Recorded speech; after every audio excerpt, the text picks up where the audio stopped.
ಎಕರೆ 27 ಗುಂಟೆ ಇದು.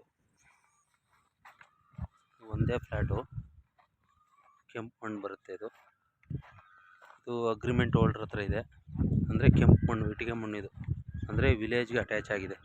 ಲ್ಯಾಂಡು ಬಂದು ನೋಡಿ, ವಿಲೇಜ್ಗೆ ಅಟ್ಯಾಚ್ ಆಗಿದೆ.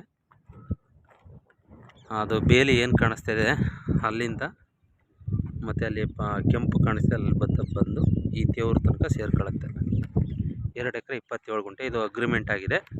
ಅಗ್ರಿಮೆಂಟ್ ಹೋಲ್ಡರಿಂದನೇ ಕೂಡ ನಾವು ರಿಜಿಸ್ಟರ್ ಮಾಡ್ಕೋಬೇಕಾಗತ್ತೆ. ಅಂದರೆ ವಿಲೇಜ್ಗೆ ಅಟ್ಯಾಚ್ ಆಗಿದೆ. ಕೇವಲ ಮೈಸೂರಿಗೆ ಅದು 33 ಕಿಲೋಮೀಟ್ರ್ ಆಗುತ್ತೆ. ನಂಜನಗೂಡಿಗೆ ಒಂದು 13 ಕಿಲೋಮೀಟ್ರ್ ಆಗುತ್ತೆ. ವಿಲೇಜ್ ಅಟ್ಯಾಚಡ್ ಜಾಗ. ಅಂದರೆ ಇಲ್ಲಿ ತೇವರು ಇಲ್ಲಿ ಏನು ಕಾಣಿಸ್ತಿದೆ, ಇಲ್ಲಿಂದ ನಿಮಗೆ 15 ಗುಂಟೆ ಇದೊಂದು RTC ಬರುತ್ತೆ. ಇದು RTC ಸ್ಕೆಚ್ಚಲ್ಲೇ ಆಗಿದೆ. ಅಲ್ಲಿ ಬೇಲಿ ಕಾಣಿಸ್ತಾ ಇದಿಲ್ಲ, ಅದೇ ರೋಡು, ಅದು ರಸ್ತೆ ಬರುತ್ತೆ. ಊರು ಪಕ್ಕದಲ್ಲಿದೆ. ಕೆಂಪು ಮಣ್ಣು, ಸೇಫ್ಟಿ ಜಾಗ. ಅಂದರೆ ಒಂದು 32 ಲಕ್ಷ ವ್ಯಾಪಾರ ಹೇಳ್ತಿದ್ದಾರೆ ಪರ್ ಎಕರು. ಹೈವೇ ರೋಡಿಂದ ಕೇವಲ ಇದು ಒಂದು 3 ಕಿಲೋಮೀಟ್ರ್ ಆಗುತ್ತೆ. ಸೂಪರ್ ಜಾಗ, ಊರಿಗೆ ಅಟ್ಯಾಚ್ ಆಗಿದೆ. 2 ಎಕರೆ 27 ಗುಂಟೆ ಒಂದು ಜಾಗ, 15 ಗುಂಟೆ ಒಂದು ಜಾಗ ಬರುತ್ತೆ.